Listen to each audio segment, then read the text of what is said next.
Promenade, bien-être, JT Colo, elle connaît tout, elle a l'habitude, le bien-être, le sport, c'est son truc. Quand on est à la montagne, on la tient plus, elle vole. Nathalie Simon. Ouais, je vole et surtout je marche parce que quand on arrive aux Rousses, on a franchement l'impression d'arriver, d'être au Canada. Ces forêts de sapins enneigées, à perte de vue, ces vallons, ces petits chemins qui serpentent entre les coteaux, ça donne D'ailleurs, vraiment... tiens, juste un mot, j'ai vu un post ce matin de Jean-Sébastien Oui. Petit-Demange qui m'a dit on est dans le petit Canada ici.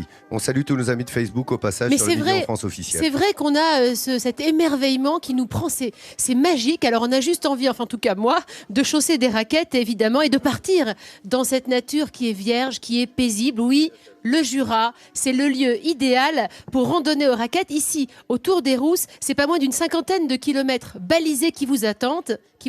Alors, départ de l'Ajoux et hop, le Jura est pour vous en toute liberté. À quelques kilomètres des Rousses, la neige est partout.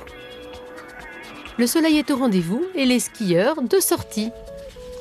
Pour profiter d'un bon bol d'air frais et des paysages jurassiens, rien de tel qu'une randonnée en raquette. Valérie est accompagnatrice en montagne. Aujourd'hui, elle emmène un petit groupe de 3 personnes pour une balade découverte. Dernier conseil avant le départ. L'équipement idéal, c'est d'avoir un pantalon qui soit à la fois imperméable, pas forcément trop chaud, qui soit élastique, parce que c'est quand même plus facile pour le mouvement. Préférez les chaussures de rando d'été pour mieux respirer. Pour le haut, il faut appliquer la règle des 3 couches. Un sous-pull fin, en synthétique, avec par-dessus un pull et pour finir, un coupe-vent. Et puis quelque chose qu'on peut ouvrir, parce que quand même, l'idée à la base, c'est de ne pas transpirer. Si on transpire, la sueur va glacer et là, c'est désagréable. La tenue est importante, on a tendance à trop se couvrir. Toujours emmener de l'eau pour s'hydrater. Derrière Valérie, le petit groupe se suit en file indienne. C'est parti pour 2 heures de balade. Partir en rando raquette dans les alentours des Rousses, c'est découvrir ce que le Jura a de plus beau à offrir. Ici, un magnifique panorama s'offre à nous. Le groupe prend le temps d'en profiter. On voit bien le relief du Jura, de crêtes, de combes. À nos pieds, c'est le village de l'Ajoux, c'est un village-rue. Les Lex, Chaiserie, Forins, et puis ensuite Bellegarde sur Valserine. La randonnée en raquette, c'est un bon moyen d'allier le sport accessible à tous et la beauté des paysages. Et on a une vue superbe sur tous les monts du Jura. C'est un petit côté assez magique, c'est une découverte le Jura pour moi. Moi, ce que j'aime, c'est l'espace libre. On voit loin, c'est sécurisant aussi, on est bien. La rando raquette, c'est la liberté, la possibilité de se balader où l'on veut, tant qu'il y a de la neige. Autour des Rousses, ce sont 52 km d'itinéraire balisés, alors il y en a pour tous les goûts. C'est l'occasion de découvrir des habitations typiques du Jura, comme cette ferme appelée loge d'alpage. C'est vraiment la petite loge parfaite, qui est telle qu'autrefois. Déjà à l'époque, les constructions étaient adaptées au climat montagnard.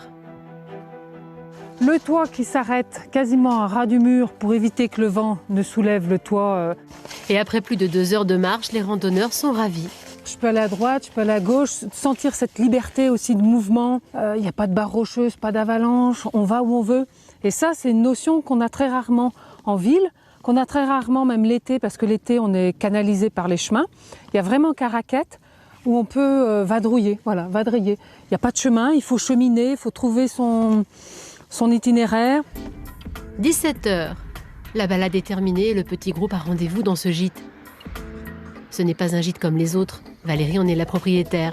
Elle propose des chambres et des séjours incluant des activités sportives. Après la rando, c'est parti pour faire trempette dans cette baignoire nordique en plein milieu de la neige. L'eau est à 40 degrés. Alors le plus dur, c'est d'y entrer. Mais une fois dedans, moment de bonheur assuré. Oui, c'est un grand moment de détente. C'est agréable. Et là, c'est parfait. C'est vraiment une journée de rêve. Une journée au grand air jurassien comme on peut en vivre en toute liberté dans ce panorama d'exception. Ça me donne envie de chausser des raquettes et de partir en balade, tout ça, d'autant qu'il fait un temps magnifique. Alors, Valérie, on l'a vu, l'accompagnatrice du sujet, vous avez vu son gîte. Ouais. Il est quand même pas ordinaire parce que c'est un gîte bioclimatique où on a vraiment envie d'aller se mettre au chaud. Ce gîte, elle l'a construit il y a 6 ans et tout y est naturel. Elle a pensé à tout pour faire des économies d'énergie avec en prime un atout chauffage qui, je sais, va retenir votre attention. À première vue, il n'a rien d'exceptionnel. Mais ce chalet, c'est le royaume de l'économie d'énergie. Panneaux solaires sur le toit, ossature bois bien isolée, ou encore orientation pour éviter le vent froid jurassien. Ce chalet écolo, c'est la concrétisation du rêve de Valérie. Les travaux ont duré 1 an et tout a été pensé pour faire des économies d'énergie. Valérie est une fervente défenseuse de la planète et pour elle, tout commence avec le chauffage. Ici, pas de radiateur, mais un poêle fabriqué avec de la roche volcanique. L'avantage, la pierre garde la chaleur et la restitue pendant des heures. Là, vous voyez, là, j'ai juste 3-4 bûches, ça va suffire pour nous chauffer pendant 4 heures, donc c'est dérisoire. Et puis, le fait de brûler aussi les gaz, ça aussi, c'est écologique, quoi, bien sûr. Ce poêle écolo est bien plus efficace qu'un poêle traditionnel. Pour 2 heures de feu, on obtient entre 4 et 6 heures de chauffage. Mais Valérie a eu d'autres idées pour économiser sur le chauffage. Elle a misé sur de grandes fenêtres. Chaque baie vitrée fait un tableau, comme ça. Donc c'est pour ça qu'on n'a pas mis de rideau, parce que ça nous fait un paysage à chaque fois. Pas besoin de lumière. Au niveau chauffage, on n'en a pas besoin non plus, puisque le soleil nous chauffe dès le matin. Un aménagement simple et efficace qui permet de tirer le meilleur de cet environnement jurassien. C'est vrai qu'il fait bon vivre dans ce gîte que Valérie a construit il y a 6 ans.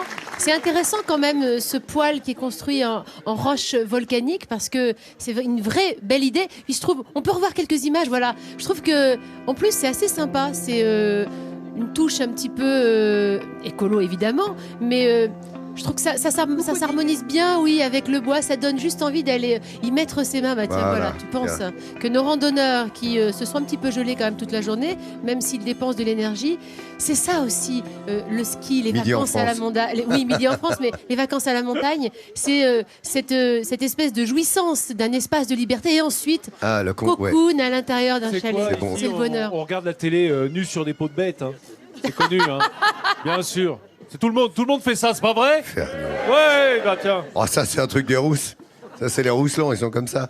Dis donc, alors toi, par contre, tu t'es pas réchauffé au feu de bois ce week-end. Je sais que tu étais là samedi avec notre camarade Evelyne. C'est pas le et t'as ramené une médaille. Ouais. T'es championne. Bah, tu l'as, remarque. Hein.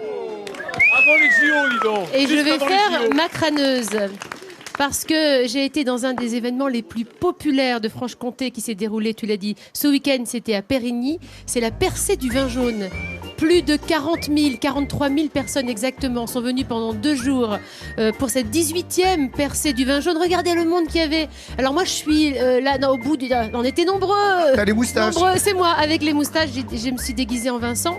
Le parrain, c'était Jean-François Stévenin. Les deux invités d'honneur, c'était Evelyne Thomas, oui, et ma pomme. Il y avait du monde. C'était vraiment sympa. C'est une ambiance particulière avec une ferveur, une fraternité. Évidemment, toute la presse était là. C'était quasi Cannes. Hein. C'est le festival de Cannes, oui. Voilà. Alors Jean-François s'est un tout petit peu raté sur la percée, mais c'est un moment vraiment magique auquel j'ai eu la chance de participer ce week-end. Encore une fois, j'étais pas la seule. Nous étions 43 000. Et alors, dis-nous, à propos de Jean-François Stévenin, il sera avec nous vendredi matin, de 10h50 à 11h45. Ce sera le fil rouge de notre émission. Ah ouais, les rousselans, il a appris à skier ici et tout. Il adore les rousses, du coup, voilà. Il reste avec nous, il reviendra vendredi. Si Nathalie a compris le mystère du vin jaune, du coup, ça y est? Écoute, on verra avec Jean-François. Je crois qu'il a tourné tout un film sur le mystère du vin jaune dont on parlera vendredi. Ne parlons pas de celui de la chambre jaune, comme dirait notre rédacteur. Oula, oh non. Pas de ça, s'il vous plaît.